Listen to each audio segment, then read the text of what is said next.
The mission is simple: to help high achievers naturally eliminate emotional and physical obstacles so they can optimize their life for higher achievement. Welcome. You have just entered the Genesis Zone. Good day, and welcome to the Genesis Zone show. This is Dr. Brian Brown. Thank you for taking time out of your busy schedule to join us on this beautiful Thursday. Epigenetics makes up part of the building blocks of who we are. It really does. And we've been talking about that the past few weeks. In today's episode, we're going to wrap up a 3-part series on the basics of epigenetics. And we'll be covering what's beyond the basics for epigenetics and what's next on the horizon. There's a bit of a spoiler alert here because I may actually be covering as far as what's on the horizon, something that actually already exists, but 99.997% of people don't even know about. So let's dive right in. I have predicted for years now that epigenetics should be used, needs to be used, and must be used as a first-line tool in general practice. With no end in sight for the rising costs of healthcare worldwide, especially with a, dare I say, nearly rubber stamp approach to medicine, it's time to give personalized medicine a try. Those of us who've been doing personalized medicine for more than a decade now and who have incorporated epigenetics into daily practice, so that's two separate things, doing personalized medicine and then incorporating epigenetics into that personalized medicine is two separate things. And mind you, there are very few of us in the world who are actually doing that. But those of us who are, we are seeing significant improvement in our clients. If you followed me on my podcast for any length of time, you've heard me talking about this. The results are absolutely amazing when you can put epigenetics first. But I'm going to boldly make another prediction and go on record with the following statement. Epigenetics is positioned to revolutionize personalized medicine, and it will be one of the largest paradigm shifts in medicine that we've seen in the past century. Now, before I get any hate mail, notice that I said this is the largest paradigm shift in medicine. I did not say it's the largest technological advancement in medicine. There are a lot of other technological advancements in medicine, but they've not shifted the paradigm. The paradigm has stayed the same. Let me explain. Here's why I predict that epigenetics will revolutionize personalized medicine and be a major paradigm shift. When it comes to assessing patients, to know where they are currently at in their health and wellness walk, we are relegated to nearly a 2-century-year-old paradigm that looks something like this. And there are about 8 steps. Step number 1 is, as a clinician, we take a thorough medical history from the patient. Step number 2 is we formulate a list of suspects, suspected diagnosis, suspected issues. Number 3, we order laboratory work and other diagnostic tests to confirm or disprove the items on the suspect list. Number 4, we order laboratory work and other diagnostic tests to see if the patient's body is functionally normal with regard to just routine systems. Number 5, we review the laboratory and test results. Number 6, we formulate a list of actual firm working diagnoses. And number 7, we develop a plan for addressing these diagnoses. And lastly, number 8, we implement that plan. Now, in the new paradigm, what would it look like if before a person ever got behind the proverbial 8-ball and started having issues in the first place, we understood their epigenetic blueprint, or another way of putting it, their genetic landscape?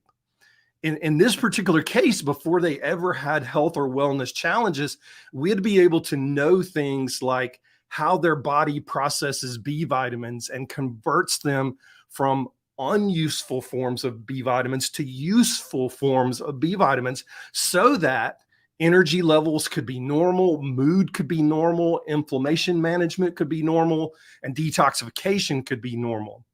Then maybe we could understand how their body makes and distributes and processes neurotransmitters so that mood symptoms and stress response symptoms and attention, concentration, and focus symptoms could be managed before they ever became a problem. Then we could see how the powerhouse for the cell, in other words, your mitochondria, if you recall that term from high school biology class, we could see how that mitochondria is functioning so that your body's energy, metabolism, and overall cellular function is on point. Then, as if all that weren't enough, we'd be able to understand the deeper levels, the more intimate levels of your body's tendency to become toxic and inflamed, so that the likelihood of developing chronic illness might be lessened. But at a minimum, the impact of the chronic illness, if it did develop, would be greatly reduced. These aren't just what if scenarios, they are becoming reality as we speak right now. But don't take my word for it. Just this past week, researchers in the UK went public with their preliminary findings of using the advances of genomics in everyday clinical practice. For those of you that want to know, it's called the 90, the number 90-S as in Sam, the 90S study. One of the lead researchers, Dr. Michael Sandberg, said this: "This study is pushing the boundary of genomic screening by showing that it is feasible as a part of general practice care and has the potential to significantly improve people's health." Their research went on to prove that 60% of study participants had inherited genetics that could potentially cause problems later on down the road. And just over 25% of those study participants had genetics that needed to be addressed immediately.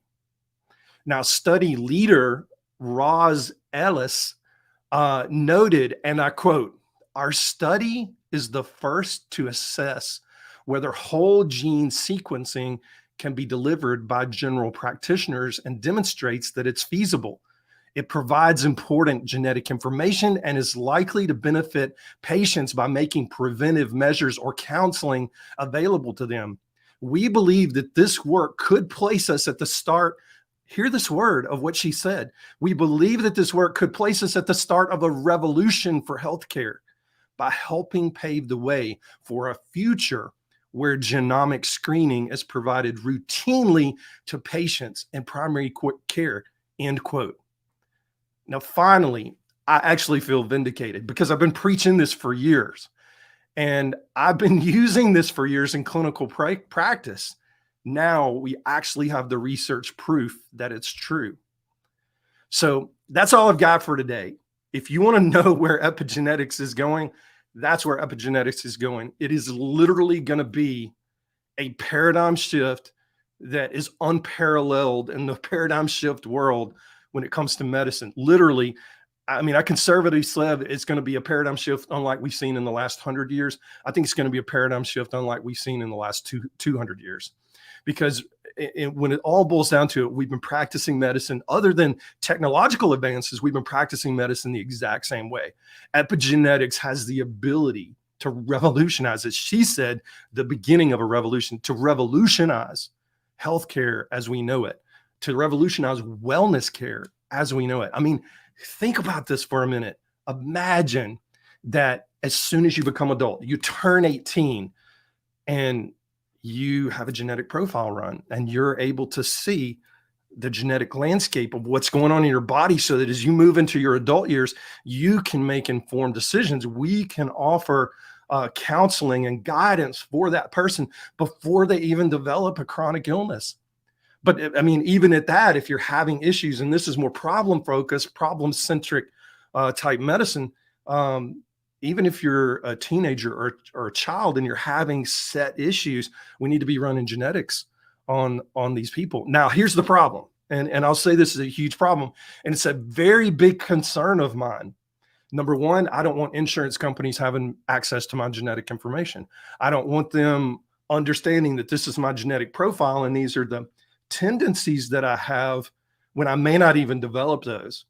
But preventively, I'm putting measures in place to help with those tendencies so that they don't even happen. But I don't want insurance knowing that piece of information. I'm not even really sure, and I really respect Dr. Ellis and her team in the UK and the work that they're doing, because, like I said, it gives me validation. I really respect that, but I don't even really know that I want this information, my genetic information, housed in a medical chart somewhere where it could be leaked out, where it could be hacked into, and somebody could get it. I believe, and I believe this with all my heart, and this is another prediction. I believe that the only way we're going to be able to protect a person's genetic information is we're going to have to give that person blockchain access, and that's a technological thing for techno geeks, but we're going to have to give patients blockchain access to their own personal private vault that houses their genetic information. And when we come to the primary care provider, we pull that out and we show that to them, so they've got that there in front of them. I don't have all the answers to it. Neither does Dr. Ellis and her team. Neither do those others that in the world, those other health professionals in the world that are using epigenetics right now. We don't have those answers. I do know this. I only work with companies that protect your private information. They guard it tooth and nail. They don't sell it to third-party companies. And I personally don't house your information on any of my electronic medical records. I keep that totally separate. That being said, there's a lot of logistics to figure out when it comes to genetics, because there are those that are out there that would use it against us. They would keep us from having health insurance, keep us from having life insurance, those types of things. And that can't happen. We've got to put safeguards in place. So we need to start speaking about the ethics of epigenetic testing and genomic sequencing now, because this is coming. It is a paradigm shift. It will be being used in the future. And medical education, nurse practitioner education, physician's assistant education, it's all going to change to compensate for this. We will become genetic specialists, and understanding how to counsel patients and clients through these things. But we've got to talk about the ethics of it. That's all I've got for today. I don't mean to bore you about an ethics lecture, but that's the future of epigenetics. That's what's coming next. Actually, that's what's already here. It's just most people don't know about it. So if you're interested in learning more about your epigenetics and how they can change your life for the positive, and knowing that there's somebody out there that does this, has been doing this for a long time, and actually protects your information, I've created a 5-day boot camp called the Gene Hack Boot Camp. And by the end of that 5 days, you're going to have a keen understanding of exactly where you need to focus in your wellness journey for health recovery. You'll learn about the exact genes you need to have tested in order to address some of the hangups that you have. And you'll learn some of my favorite genetic modifying natural treatments that really are helpful. All of this is given to you. It's free, actually. So you can start to feel better and feel fully optimized and understand the direction you need to go and understand epigenetics at a deeper level and how it can directly impact you. Right now, as I said, we're running a promotional. The boot camp is free. I don't know how long it's going to be that way. I'm in the process of doing some restructuring of the boot camp. And so you're going to see those changes rolling out soon, hopefully by the end of the summer. And we'll be announcing those changes here on the podcast. But to enroll for right now, go to drbriangibrown.com/gene hack /bootcamp. That's drbriangibrown.com/gene hack /bootcamp. And there you'll be able to register and take the first step to getting the answers that you deserve. For sure. Tune in next Thursday at noon Eastern Standard Time for our Next in the Zone segment, where I'll be sharing the latest research and my insights about that research as it relates to optimizing your genes, optimizing your wellness journey, your physical and emotional health, just optimizing you. Most informed, most trusted, and most grateful that you spent this time with us today. Until next time, stay in the zone. I'm Dr. Brian Brown.